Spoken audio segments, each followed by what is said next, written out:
हनुमान बालपन, शिक्षा एवं शाप। हनुमान जी के धर्म पिता वायु थे, इसी कारण उन्हें पवन पुत्र के नाम से भी जाना जाता है। बचपन से ही दिव्य होने के साथ साथ उनके अंदर असीमित शक्तियों का भंडार था। बालपन में एक बार सूर्य को पका हुआ फल समझकर उसे खाने के लिए उड़कर जाने लगे। उसी समय इंद्र ने उन्हें रोकने के प्रयास में वज्र से प्रहार कर दिया। वज्र के प्रहार के कारण बालक हनुमान की ठुड्डी टूट गई और वे मूर्छित होकर धरती पर गिर गए। इस घटना से कुपित होकर पवन देव ने संसार भर में वायु के प्रभाव को रोक दिया, जिसके कारण सभी प्राणियों में हाहाकार मच गया। वायु देव को शांत करने के लिए अंततः इंद्र ने अपने द्वारा किए गए वज्र के प्रभाव को वापस ले लिया। साथ ही साथ अन्य देवताओं ने बालक हनुमान को कई वरदान भी दिए। यद्यपि वज्र के प्रभाव ने हनुमान की ठुड्डी पे कभी ना मिटने वाला चिन्ह छोड़ दिया।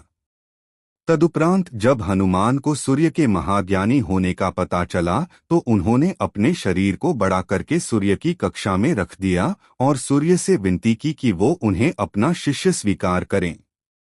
मगर सूर्य ने उनका अनुरोध ये कहकर अस्वीकार कर दिया कि चूंकि वो अपने कर्म स्वरूप सदैव अपने रथ पे भ्रमण करते रहते हैं, अतः हनुमान प्रभावपूर्ण तरीके से शिक्षा ग्रहण नहीं कर पाएंगे।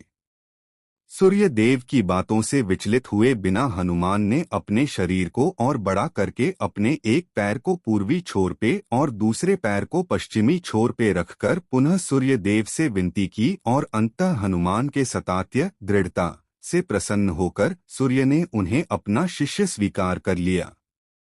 तदोपरांत हनुमान ने सूर्य देव के साथ निरंतर भ्रमण करके अपनी शिक्षा ग्रहण की। शिक्षा पूर्ण होने के उपरांत हनुमान ने सूर्य देव से गुरुदक्षिणा लेने के लिए आग्रह किया, परंतु सूर्य देव ने ये कहकर मना कर दिया कि तुम जैसे समर्पित शिष्य को शिक्षा प्रदान करने में मैंने जिस आनंद की अनुभूति की है वो किसी गुरुदक्षिणा से कम नहीं है। परंतु हनुमान के पुनः आग्रह करने पर सूर्य देव ने गुरुदक्षिणा स्वरूप हनुमान को सुग्रीव धर्मपुत्र सूर्य की सहायता करने की आज्ञा दे दी।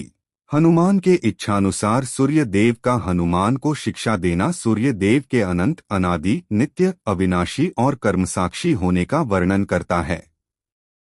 हनुमान जी बालपन में बहुत नटखट थे। वो अपने इस स्वभाव से साधु संतों को सता देते थे। बहुधा वो उनकी पूजा सामग्री और आदि कई वस्तुओं को छीन झपट लेते थे। उनके इस नटखट स्वभाव से रुष्ट होकर साधुओं ने उन्हें अपनी शक्तियों को भूल जाने का एक लघु शाप दे दिया।